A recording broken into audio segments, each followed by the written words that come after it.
very much. Of course, I am Lottie Bazely. I am an advanced communication consultant at Staffbase. My background is internal communications. I used to work in-house in an internal comms team. And I was actually a customer of Staffbase before I joined Staffbase as a consultant. So my work now really is to work with our customers to get a deeper understanding of their business goals, their internal communication strategies, and really help realize how Staffbase can help achieve those. I'm really happy to be here with my teammate Lara today. As we say, it's pretty much all of our team that's been on today, so a bit of a strategic advisory takeover. Lara, maybe if you want to give a quick introduction, just in case people are joining us now. Yes, exactly. Just a short one because I introduced myself in the session before already. I'm Lara. I'm also in the team from Lottie and in the team from Sebastian, Jeff, and Norbert, who also joined today. Yes, we are the strategic advisory team, and we are all coming from the customer side. So I also worked for a customer from the steel industry and worked with the Staffbase products there and switched the sides. So I'm very happy that we can show you a little bit from our experience and from our expertise about measurement today and why it's important to measure the success of communication. And of course, we also know that sometimes it's kind of difficult to do that. That's why we try to talk about that today. And we also have a guest today, and we will try to ask her a little bit how she is measuring her communication, her content today, and how she wants to do it in the future. So we think that will be really, really interesting for everyone, especially for the people who maybe plan a new platform and are not 100% sure right now. So yes, I think we can directly jump into the agenda. We share the presentation a little bit today. I will start and Lottie will take over then. So what we prepared for you is I will start with a more strategic perspective. So why is it so important for comms to create goals and to think in goals and to be part of the corporate strategy in a company? Because sometimes we think, yes, comms tries to work with goals and try to reach goals, but it's really, really hard to show the success of our work and to show the impact. So we just want to give the big picture and try to include comms into this whole picture. Then we will get a little bit more operative with Lottie's part, and she will show you some ways of measuring and yes, which KPIs you could use or which data and knowledge you can use to measure your communication activities. And then we will jump into the interview. I'm very excited about that. And of course, we prepared some questions for Sarah, but if you also have some questions, we want to keep it as an open Q&A. That also means you can ask us questions while we are talking, and we have the agreement. If there are important questions, Lottie will just interrupt me and I will interrupt her when you have something to ask her. Okay. So then we just start with the first part. Why do we need to think in goals? And for that part, I prepared a very classical list of points about goals that actually all companies should have. And that we see how companies think when they talk about success and reaching our goals. And of course, we see a lot of economic goals, and that is always the part that is really hard for communication to belong to and to have an impact on, because of course the company is thinking in financial goals, sales volume, how can we sell more and more products, how can we do our pricing, etc. So that is really a lot about numbers, a lot about KPIs, and yes, a lot about money, of course. But then we also have this psychological part, and that is more emotional, and that is not so easy to measure in numbers. But we believe that this part also impacts the left one. Maybe sometimes it takes a little bit more time, or we need to get more in a dialogue with the people to figure out, okay, what do they feel? Why do they behave the way they do? What are they thinking about the company or about the branding? So that is the part where comms can be really, really strong in this emotional and psychological, that is a really hard word for Germans, part. So we just want to make clear that this is the way we can have an impact in the big company goals, and we can definitely influence with the right part, the left side. And that should be just clear, because sometimes we just publish news, or we try to create campaigns in a very creative way, but we forget that in the very end, it always has an impact. How successful is the company in total? How successful do the employees work? And that means, of course, how successful is the company in the end? So that just for you, that we do not forget both sides.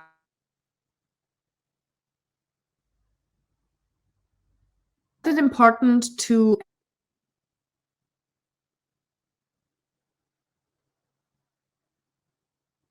I don't know if this is me. Lara, are you there? Yeah, do you hear me? I can hear you now. Yes, we lost you for a second there, but I think you're back now. Really? How long? Like 30 seconds, you're fine. Just rewind 20 seconds or so. I thought like the whole slide. Okay. So why is it important to be part of this big picture as the comms department? Because we see a lot of new big strategic topics in mostly all companies that we work with. Here you have some examples. If you see more, just share it in the chat. But topics that we see which are really, really important, really, really big, really difficult, and where we need a lot of departments to make this successful. You see, a lot of topics are the same that we have already in the people experience presentation. But here we say, okay, without comms, those topics will get really, really difficult. And we should always be part with comms. And we should always try to make sure, where can we have impact with internal comms? Where are our borders? Because that is also really important to me, especially in topics like change management, or, for example, the people experience part. Sometimes it means like, okay, the comms department can also do the change management, but we can't do this on our own. But of course, we can be part of it, and we have to be part of it. And we have to set our goals. How can we influence those different topics to make sure that, for example, at the end of the year, we can say, okay, we reached the goals that we set us, and we were successful. And that was the frame that we were able to be part of that success and to influence that success. That is really important, to have a professional standing, especially when you talk to the top management and you try to fight for budget or something like that. So all these topics are belonging, or comms belongs to all that topics. So that is why we say it's really, really important to have this strategic view of your goals and to set your goals in a very professional way. We created 3 different levels. I will just go through it in a very superficial way, because Lottie will dig to this a little bit deeper. But we see 3 levels where comms can say, okay, that is the part I can really make a plan for the year, set my goals, talk about that with the top management or with my manager, and really start to have a structure for the next days, for the next month, and for the next year. And there we see the strategic level, and that belongs to the topics I showed before. So you know, okay, we have those strategic topics in the company. How can I be part of that topics with my communication department? And we say, okay, we need for 3 of them big campaigns, We need to make this to focus topics. So we talk about that once a week or twice a week, whatever it is. But that is something you actually do in the beginning of the year. Sometimes you fix something quarterly, but actually you say, okay, we have January and we try to plan the whole year aligned with the big strategy of our company. Then we see this tactical level that is more about how can we support the strategic level in the best way. Which month, for example, is the best month to publish that topic or another one. Maybe we have some special holidays that we can use. So this is more for the monthly or the weekly planning. And you can be really creative how you can use different phases in the year, different times, and which content formats are the best way to support your strategic level. And in the operative level, we see the biggest issues often, because in comms, this is really chaotic sometimes, because a lot of people need something now, not tomorrow. And that is why the daily business is sometimes hard to manage, and then it's hard to stick to the plan. And I will show you on the next slide where we see the biggest problems. But actually the daily part is really publishing the news, creating content, publishing it again. So it's really what you do every hour, every day within your platforms. So we just can recommend to have a plan that belongs to that 3 levels, and that shows like what was my goal for today or for this month, and what is the goal for the whole year, so you just don't get lost into everything you planned and everything you try to structure for somebody you have to report to. Of course, we also know that sometimes this is like a dream vision to have this perfect communication plan. We go through the whole year, everybody participate, everybody is involved, every campaign is successful. That is really hard to achieve for the comms departments. And I think everybody of us still know the COVID situation. That was like a totally lockdown of the comms department, because we had one big topic that was the most important one. Everything else had to wait. But if you realize more and more often that it's really hard for you to achieve your goals, and you're always in this process of justifying yourself, yes, I had this goal and I had this structure, but some things were happen. We just try to summarize our big 5 of things that we identify in the comms departments, and I think a lot of that is familiar to you, why we are not able to achieve our goals. And we just want to give you this list, even if this is not a solution, of course, but just maybe you can check this with yourself. And if you see that you have problems in like a lot of ad hoc inquiries from the top management that is interrupting your daily business, or an inefficient resource planning because you need a lot of people around, that also belongs to the 4th point. You need a lot of experts from your company, or other people who deliver you content, because you're not able to be part of every working process in the company. So just if you see that there are points that happen a lot of time in your daily business, or that interrupting your daily business a lot of times and cause that you are not able to achieve your goals, then you can maybe just take 1 or 2 and focus on it, and really try to talk to your manager or to the top management and say, this is a really, really big issue why we are not able to achieve our goals. And you are not alone with this issue. We see this in a lot of companies. And yes, the last point, that is maybe the point we can help you with this session today, but just to make sure that you try to improve 1 or 2 of those points if you feel like, yes, this is really really interrupting my success. So yes, that was a first overview, a little bit like the bigger picture. And now Lottie will start with her part. And now it gets a little bit more operative and practical. Thank you very much, Lara. I love that list. I'm sure that there's 25 more things that internal communicators could add to that list, to things that get in the way of us doing our kind of day jobs. Often we feel like we are firefighting somewhat, so it's good to have those as a kind of recognition of things that might be blocking us to achieve what we want to.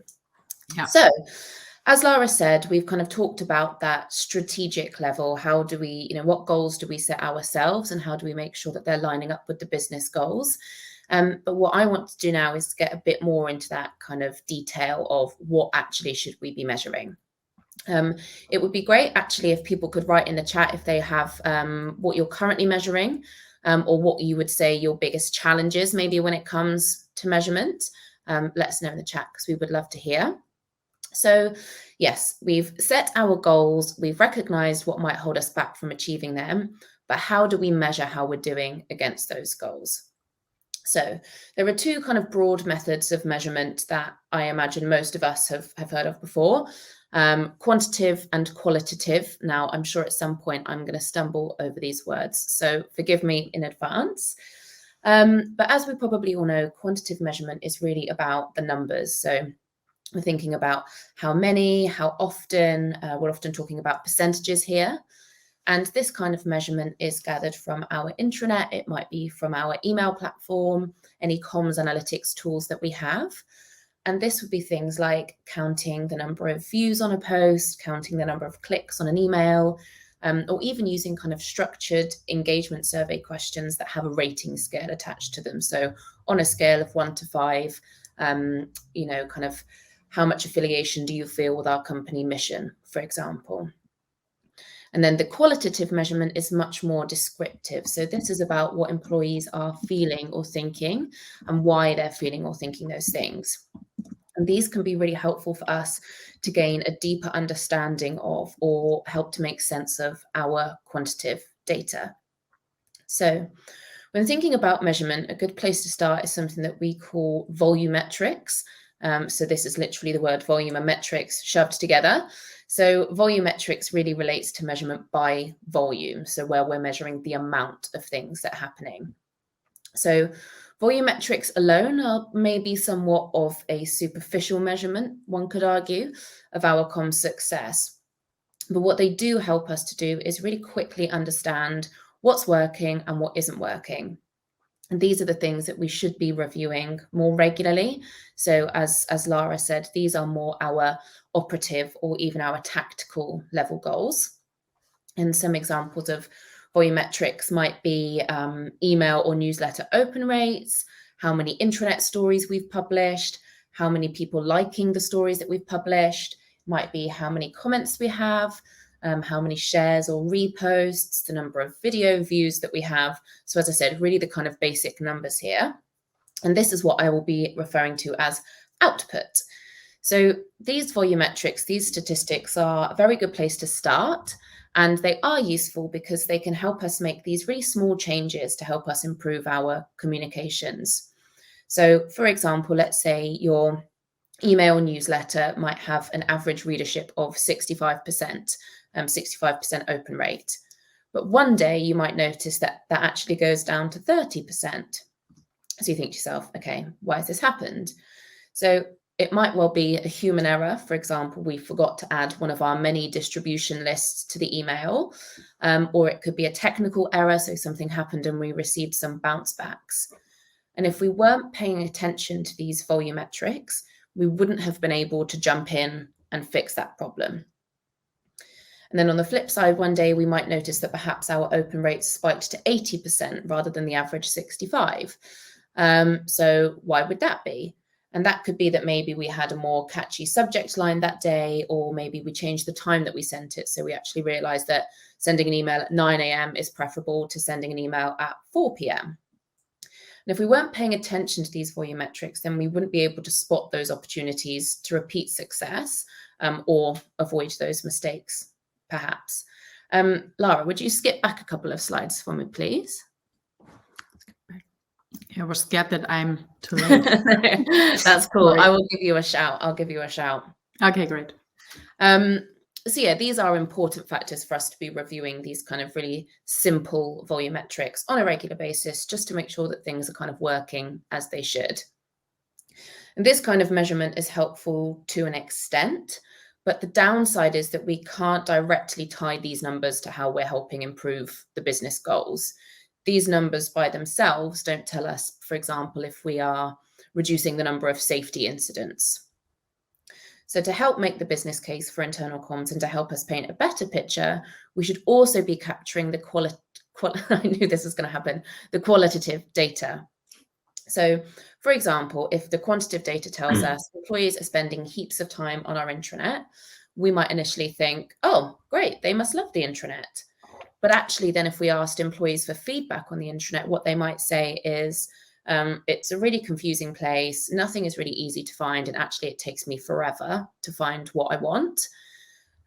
So with both types of data, then we realize that people aren't spending loads of time on the intranet because they love it. It's because actually it's not very user-friendly at all.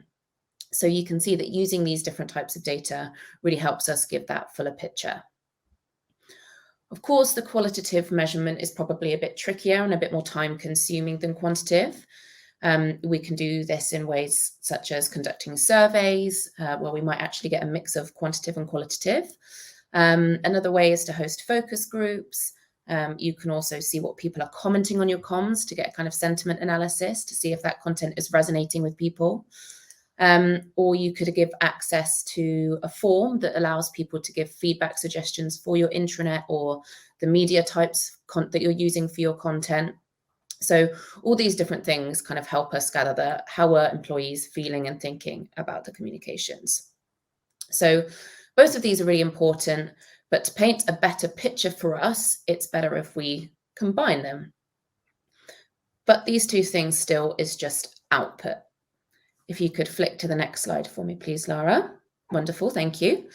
So we've talked about output. This is the statistics, this is the data that we collect about the communications. But what is it that this data is telling us? That's the outcome. So as you can see on this slide here, output and outcome are not the same thing. Outputs really are the kind of immediate results that can be directly attributed to your efforts, whereas outcomes are the changes or effects that result from the communication activities. So they represent the impact of your efforts on the audience or on the organization as a whole. So outcome really is telling us what we have achieved with our communications. Now, a common outcome model that we see in internal communications quite a lot, something that Jeff actually mentioned earlier, is the know, feel, do model. So what do we want employees to know, feel, or do as a result of our communications? So for example, we want them to know what the company strategy is, or we would want them to feel supported around a change that's happening in the business. Or on a kind of very basic level, what do we want them to do? We want them to update the software security on their devices. So how do we know whether we're measuring our output or our outcome? Next slide for me, please, Lara. Wonderful. Thank you. So I pulled together a little chart that hopefully should help show us. So this is actually inspired by a fact sheet from the Institute of Internal Communication in the UK. This really talks about how we can make an impact using effective forms of measurement. So we start on the left-hand side here, where we're talking about efficiency measurement, and then we move all the way across on the right-hand side to talking about measuring our impact. So kind of output to outcome. So on the left then, in the first two columns here, you can see that we start by just creating the communications and making sure that they're valuable in what they're doing. So here's where we're measuring the volumetrics, things like reach, engagement, involvement, that sort of thing. And then we start to think about the impact that those communications are having on the business. So this is where we're getting more strategic, where we're looking at things like sentiment, employees' understanding of what we're saying. Are they doing what we're asking them to do in these communications? And is this behavior change having an impact on the overall business goals? So this helps us to demonstrate the value of our communications. What impact are we as internal communicators having on the business? And our goals should be determined by what impact we want to have. So specifically, what kind of things do we measure for each of these? Next slide for me, please. Perfect, thank you. So on the left-hand side, then we're starting with the more quantitative data. So when we're talking about efficiency of channels, we might want to measure the number of emails that we're sending, how many people are visiting our intranet pages. Then when we talk about the effectiveness of our channels, this is where we start to think about open rates on email or articles, how many people are reading the things that we're putting out, how many people are attending the events that we organized, how long did people watch a video for example. And then we move on to measuring the impact. So we begin to see a bit more qualitative data here, but there is still quite a big focus on the quantitative here. So we're talking about changes in understanding and attitude. So this is where we would do some sentiment analysis of comments on our articles. We might create a pulse check to measure how people are feeling before, during, and after a communication. So say, for example, we are running a campaign on our new company mission or a new company strategy. We might want to see how people understand it before, during, and after the campaign. Then we have changes in behavior. My inner comms person in me was really debating whether I spelled this the British English way or the North American English way. I went with the British one just because it's from a British model. But what we're talking about here is changes in behavior. What we can measure here is things like the number of employees doing what we're asking them to do. So such as, are they completing the safety training courses that we requested them to do? Or to my previous example, are they updating the software on their devices? And then finally, right at the end, we have this desired business impact. So things that we might measure here would be EMPS. And this is where we're talking about the real business focused outcomes. So are we actually seeing a reduction in workplace accidents and injuries? Or are we seeing exponential growth in a particular area of the business? To those kind of two goals, those two boxes that Lara had earlier, this is where we hopefully will start to see the impact on those kind of more business focused goals, such as sales, etc. So to tie back to what Lara was also saying earlier, when we're talking about the left-hand side here, this is where we're talking about the more operative and tactical level goals. And on the right-hand side, this is where we're seeing the more strategic goals. So next slide, please, Lara. Fab, thank you. So hopefully this will help you when kind of figuring out what it is that you need to measure, how to measure it, so that you can really prove that what you're doing is having a positive outcome and a real impact on the company goals. Hopefully taking us to these dizzy heights of demonstrating that we are incredibly strategic communicators that are really having a tangible impact on the business. So enough of me now. We want to get some kind of real life examples in here. So it is my absolute pleasure to introduce to the room Sarah Sampson, who is Employee Communications Manager at GE Vernova. So welcome, Sarah. Thank you ever so much for joining us today. We have a few questions ready for you, and I'm sure we'll have some from the audience as well. But before we get into that, would you like to give us a bit of an introduction to yourself and a bit of an introduction to GE Vernova? Sure. My name is Sarah. I am the leader of channels and operations at GE Vernova, which is to be a newly formed company. In early 2024, GE is splitting into, or has started splitting into 3 different companies. So GE Vernova is our collection of energy businesses. So everything from gas turbines to wind turbines to rewiring the grid, all the energy things we need. So I am new in role since August, but I have been with GE since 2018. So I've been within the business for about 5 years now, doing internal comms just in different businesses and with different groups and functions along the way. Great. You're muted, Lottie. Sorry about that. I was just saying, welcome. Thank you so much for joining us today. It's really lovely to have you along. So Lara and I have a couple of questions for you. Hopefully we're not going to grill you too much. But again, please, if you have any questions from anyone who's watching today, Sarah has told us she is perfectly happy to answer any questions that come in. So Lara, maybe you want to kick off with the first question that we have today? Yeah. So we wrote it down that everybody can remember the question when we have a longer answer. So yes, really happy to have you. Thank you so much. First question would be, do you have metrics for your comms activities at the moment that you use and that you could recommend maybe? Yeah, so we use the staff-based intranet and app as well as the email platform. So measuring on the email side, open rates, click rates.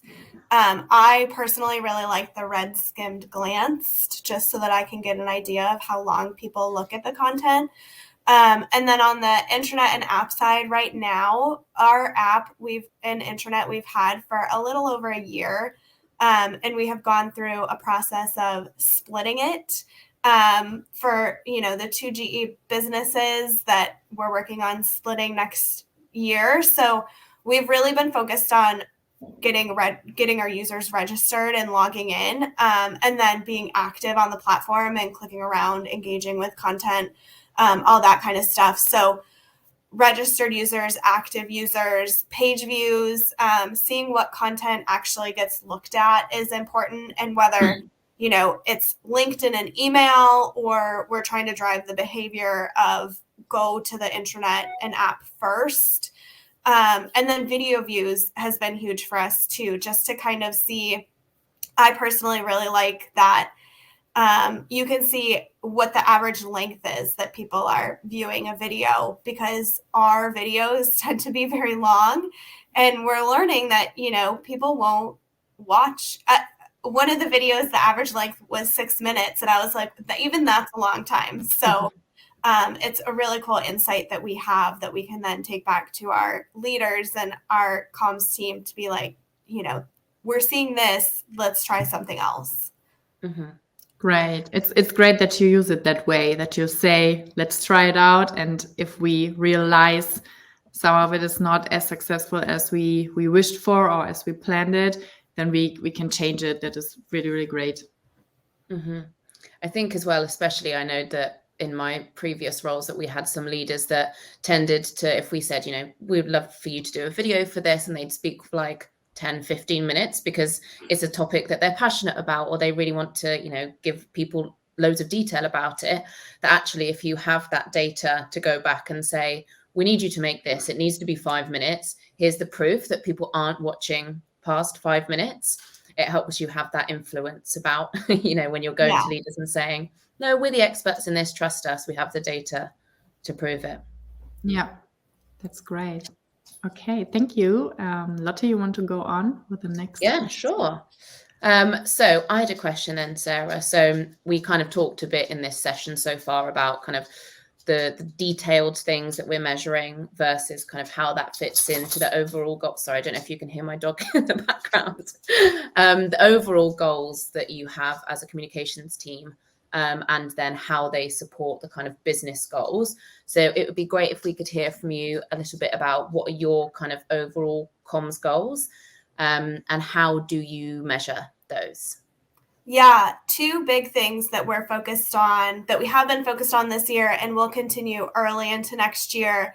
GE Vernova is like 12 plus businesses coming into one. So one of our huge goals from our CEO is to create a one team feeling. If I sit in one business, I should know what the other business does. I should understand how we play in the energy transition.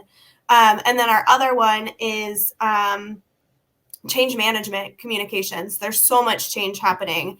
Everything from, IT differences, our emails will change, to, lots of questions around total rewards and benefits and all that kind of stuff, facilities. And so we use our app and intranet as like the channel to share information around these goals, and make sure that employees not only feel informed, but feel that they have a voice. So the engagement rate on stuff, people feel safe to ask questions with their names attached to it. And we do our best to respond and make employees feel like they're being heard. So using the app and intranet to kind of drive those, and using our engagement rate, using the activity rate, checking to see what content people are looking at, what pages people are looking at, as well as we do an annual Glint survey, I'm sure as a lot of companies do. So we have questions on there around, feeling like one team, and, if you recommend the business, if our leaders are sharing the information that you need, all that kind of stuff. So it's a mix of the metrics that we can get from the app and intranet and emails, as well as, the annual survey that we put out. I love that. I think as well, we talk to a lot of customers about kind of change communications and the best way to do those. And something that comes out so much more now, I think now there is more of an emphasis on kind of employees than there maybe was, kind of 5, 10, 15 years ago, that it's not really enough to kind of tell people about the change now. They have to feel really involved in it.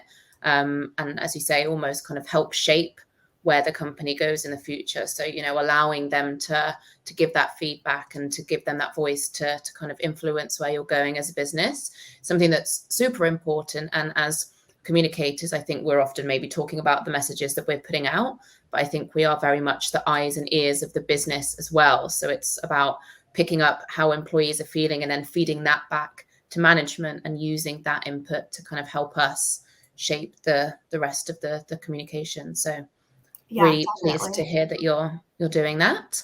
Yeah. Lara, have you got a next I love one? to hear the word voices in your explanation. No, because I think that is just what our vision is about, that everyone or a lot of people can raise their voice and can be part of the communication, and more than in the past, like only the top management was maybe able to speak to the people. And with the platforms, we increase this group of people who can raise their voices, who can show what they feel. So I really, really like the answer. We have a third question, a last question, because we have like 3 or 4 minutes left, Sarah. And I'm really excited what you will tell us about that. Have you had any success stories that happened based on what you were measuring? And you explained it a little bit, that you try to improve your content or your activities. So yes, maybe you have something you can share about that. Yeah, definitely. Earlier this year, as an energy company, Earth Week is a big momentous week for us as a company. Obviously, doing things for our planet should be done year round, but we kind of take that week to celebrate. And so this year, we did a huge campaign with, we had thousands of employees at hundreds of different sites going out and doing volunteer opportunities. We had virtual sessions learning about like how you can become more sustainable in your life, what you can do. And the central part of all that was a page on our intranet. And so the success of that, the engagement rate that we saw, just people posting photos and videos from volunteering with their coworkers. Like, I work remotely. I don't have a big team around me where I live. And so it was nice to see everyone getting together. And I felt like I could go out and, plant a pollinator garden in my backyard and post that and engage with employees, my teammates around the world. And so the engagement rate was high. The amount of visits that we had to that page was amazing. We had videos on there. We had content. We had a weekly or a daily email that went out that we posted there. And I think using that as an example and sharing the success with my VP of comms and our global comms team, using the app and intranet as our central channel for every single employee engagement campaign is number one now. So we've used it for other campaigns. We opened our new headquarters.